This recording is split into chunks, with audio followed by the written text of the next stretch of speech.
তিনজন ভাই সহদর ইমানদার ভাই, জালিম বাদশা তিন ভাইকে আটক করেছে।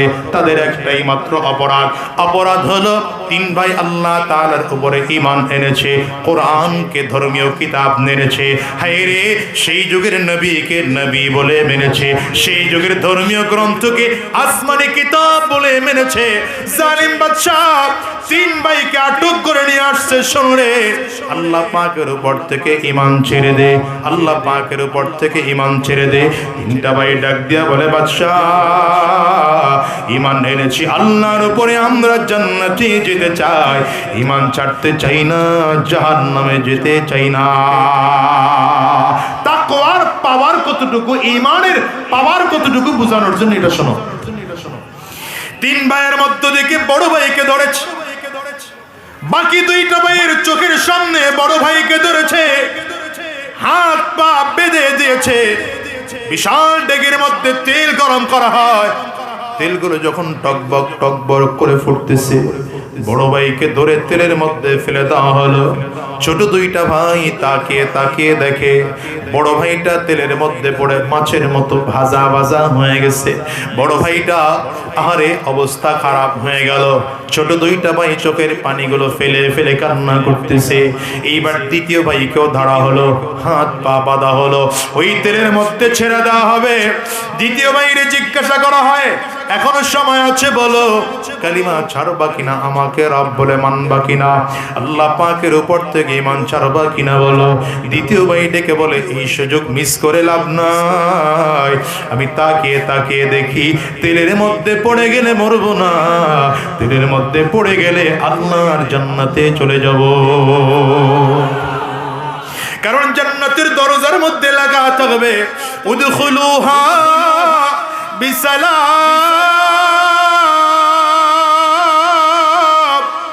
জান্নাতের দরজার মধ্যে যে লেখা থাকবে, আমি তাকিয়ে তাকিয়ে দেখতেছি এই তেলের মধ্যে সেই লেখা ভাসতেছে।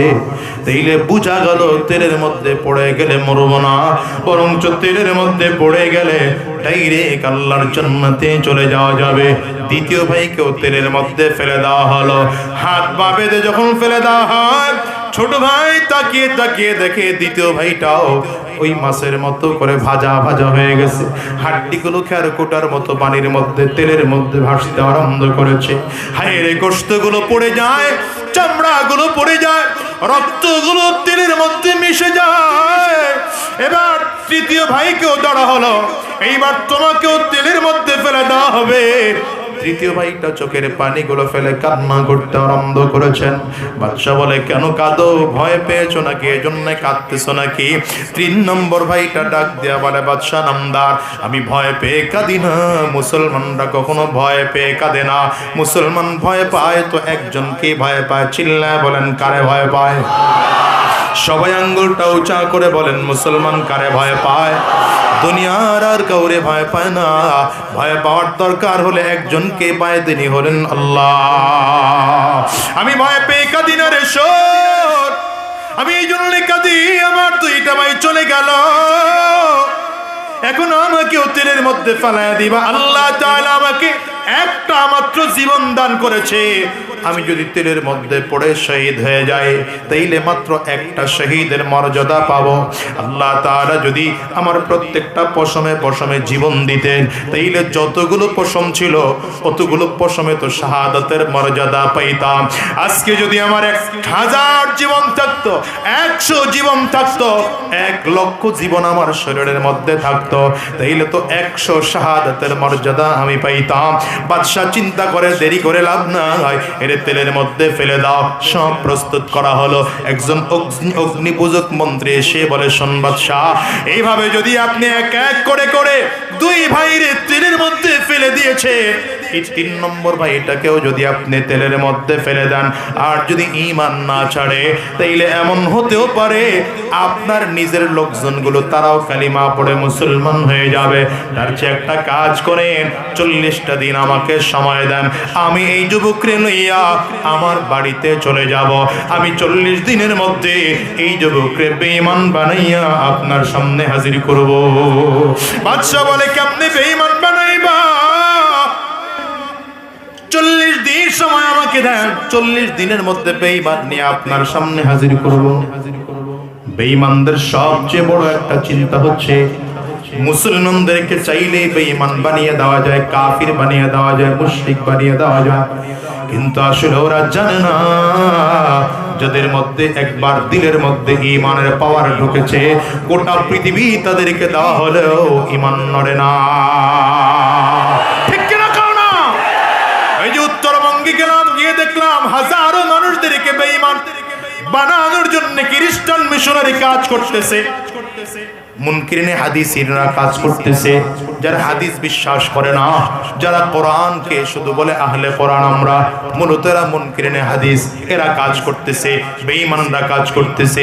এরা মূলত দেশের মানুষদেরকে বোঝাইতে চায় টাকা পয়সা দিয়ে বেঈমান বানায় দেব, কিন্তু হিসাব নিলে দেখো যাদের মধ্যে ঈমান আছে হাজার বার চেষ্টা করেও এদেরকে বেঈমান বানানো যায় না।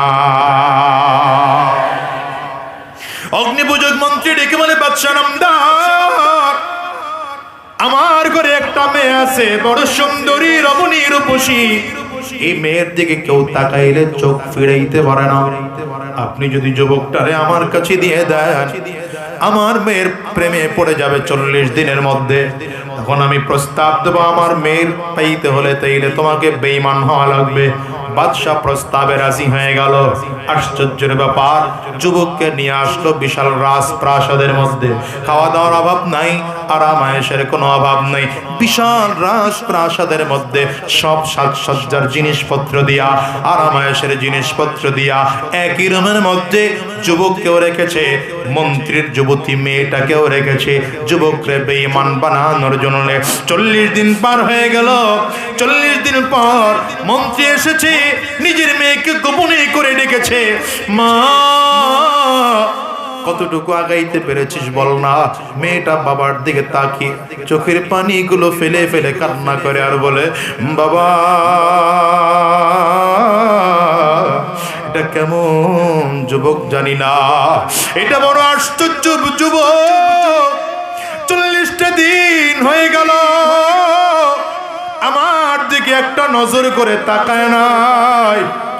আমি কত সাজসজ্জা করে, কত নতুন নতুন পোশাক পরে, কত সুন্দর করে আতর খুশবু লাগায় যুবকের সামনে হাজির হয়েছি। যুবক আমার দিকে ফিরে একটা বারের জন্য নজর দেয় নাই। আমি যদি আমার দিকে তাকাইতে জোর করতাম, যুবক আমার দিকে না ফিরে ভিন্ন দিকে চেহারা ঘুরিয়ে বলতো, বন্ধু, আমি তোমার দিকে তাকাবো না, তোমার দিকে তাকাতে আমাকে বাধ্য করো না। এই চোখ দিয়ে বেগানা কোনো নারীর দিকে তাকানো যাবে না। এই চোখ আল্লাহ তাআলা দেখেছেন আল্লাহকে দেখার জন্য। সুতরাং এক আল্লাহ ছাড়া দুনিয়ার কারো দিকে আমি ফিরে তাকাতে চাই না। শুধু আব্বা তাই নয়, আমি যুবকরে বারবার করে খাওয়ানোর চেষ্টা করেছি, আমার দিকে তাকাবে তো দূরের কথা, আমার হাতের এক গ্লাস পানি পর্যন্ত যুবক পান করে নেই। তবে আশ্চর্যের ব্যাপার, আমি যখন ঘুমিয়ে পড়তাম তাকিয়ে দেখতাম যুবকটা সাজদার মধ্যে পড়ে আছে। যুবকের জায়নামাজের সামনে চারিদিক থেকে আনকমন কিছু ফল চলে আসছে। আমি যুবকরে জিজ্ঞাসা করতাম, এগুলো কই পাও? যুবক কান্না করে বলতো, বোনরে, আমার মালিক তার পক্ষ থেকে আমার জন্য রিজিক করে এগুলো পাঠায়। ও বাবা, এই জিনিসগুলো দেখে তো আমারও মনটাই চায় আমি মুসলমান হয়ে যাব। মন্ত্রী বলে, চুপ কর, এই কথা যদি বাদশাহ জানতে পারে তাইলে তোরেও মেরে ফেলবে, আমাকেও মেরে ফেলবে। মন্ত্রীর কাছে চলে গেল, বাদশাহর কাছে। বাদশাহ নামদার, লাভ নাই, লাভ নাই। যুবকের ব্রেন নষ্ট হয়ে গিয়েছে। দুই ভাইকে স্বচক্ষে মৃত্যু দেখেছে, তেলের মধ্যে পড়ে পড়ে জীবন্ত মৃত্যু দেখা যুবকের মাথা নষ্ট হয়ে গিয়েছে। সে ছেলেও চিনে না, এখন মেয়েও চিনে না। এখন চাইলে সে মেয়ের দিকে আকর্ষণ হয় না। এই যুবককে চিকিৎসা করানো লাগবে, রাজপ্রাসাদ থেকে বের করতে হবে। আরো কিছুদিন সময় আমাকে দেয়। কিছুদিন লম্বা সময় নিয়ে আবার চলে আসছে। মন্ত্রী এবার নিজের বাড়ির মধ্যে নিয়ে গেছে যুবককে।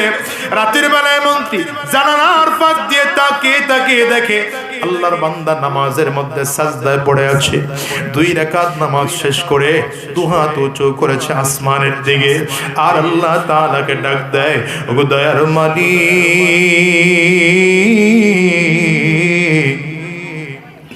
40টা দিন আমার কত তুমি গুনাহের পরিবেশে রাইখাও গুনাহ থেকে হেফাজত করেছো, চাইলে আমারে দিয়ে তো গুনাহ করাইতে পারত মালিক, কিন্তু তোমার নিজ কুদরতি হাত দিয়ে আমারে হেফাজত করেছো।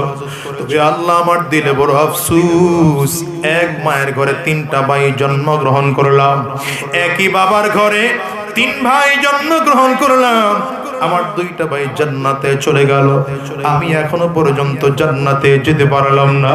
ওগো মালিক, তুমি কি বাহানা করে আমার জান্নাতে নিয়ে যেতে পারো না? যুবকের কণ্ঠে যখন এমন কান্নার আওয়াজ, এদিকে যুবতী মেয়েটা পেছনে দাঁড়িয়ে গিয়েছে। এই যুবক, যদি জান্নাতে যাইতে হয় একা একা নয়, তোমার সাথে জান্নাতে যাব, আমি আর এই ধর্মের মধ্যে থাকবো না, আমারে কালিমা পড়িয়ে দাও, মুসলমান হয়ে যাব। এক কলিজার টুকরো যুবক রে, আমি তোমাদেরকে বলে যাই রে, শোনো, হিসাব করে দেখো জীবনে কত গুনাহ করেছি বলো। ওই হোয়াটসঅ্যাপের মধ্যে গুনাহ করি, মেসেঞ্জারের মধ্যে গুনাহ, ফেসবুকের মধ্যে গুনাহ, ইউটিউবের মাধ্যমে গুনাহ, হ্যাঁ রে গুগলের মাধ্যমে গুনাহ, 24টা ঘন্টা গুনাহের মধ্যে ডুবে আছি। তোমার আমার দ্বারা এই দেশের মধ্যে বরকত নষ্ট হচ্ছে রে ভাই। হিসাব কি মিলিয়ে দেখেছো? সাহাবায়ে কেরামদের যুগে কত তাকওয়া সাহাবায়ে কেরামদের ছিল। একজন সাহাবী শুধু একজন নারীর হাত ধরেছেন, একটু চিন্তা খারাপ করে সেই সাহাবী 1 দিন 2 দিন নয় 3 দিন ধরে পাহাড়ের চূড়ায় বসে কান্না করেছে। অথচ তোমার আমার জীবনে কত গুনাহ, তাসবিহ যেমন ছিঁড়ে গেলে দানা একটার পরে একটা পড়তে থাকে, তোমার আমার গুনাহের অবস্থা তো ঠিক তেমনই হয়ে যাচ্ছে। ওরে ভাই, এমন গুনাহ, গুনাহের পরে গুনাহ, গুনাহের পরে গুনাহ, গুনাহের পরে গুনাহ। এই গুনাহের তওবা কবে করব বলো? যদি তওবা করে বিদায় না হও, দুনিয়ায় তো কোনো উপায় নাই রে ভাই, আখিরাতেও মুক্তির কোনো ভরসা নাই। রব্বে কারীম কিয়ামতের ময়দানে যদি দাঁড়াও, যেদিন সকল নবীরা থাকবে, শত শত ফেরেশতারা, কোটি কোটি ফেরেশতারা থাকবে, যেই ময়দানে ইমানদার থাকবে, আমার মালিক যদি ডাক দেয়, এরে গোলাম, আমি আল্লাহ তোরে দুনিয়ার জমিনে যখন পাঠাইছিলাম, তোর আমলনামায় তো আমি আল্লাহ তাআলা একটা গুনাহ দিয়ে দুনিয়ায় পাঠাই নাই, এখন তোর আমলনামায় এত কেন গুনাহ? তোর আমলনামায় কেন এত গুনাহ? তোর আমলনামায় এত কেন গুনাহ? গুনাহের কারণে কলবটা কালো হয়ে গিয়েছে।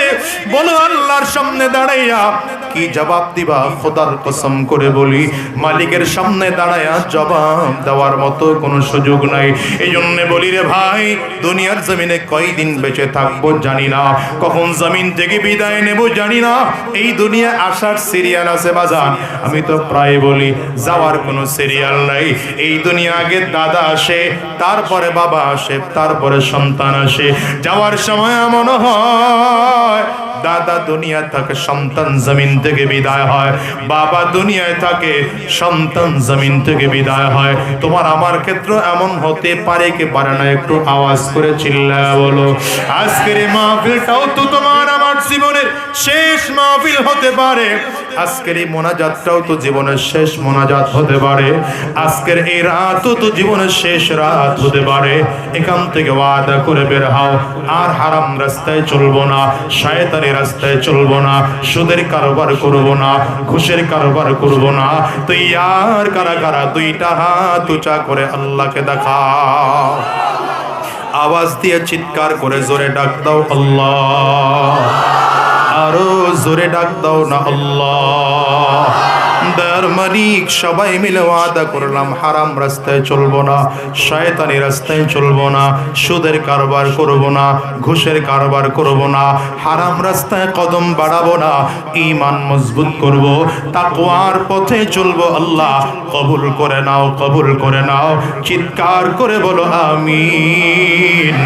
আরো জোরে আওয়াজ দিয়া জবান করে বলো আল্লাহুম্মা আমিন।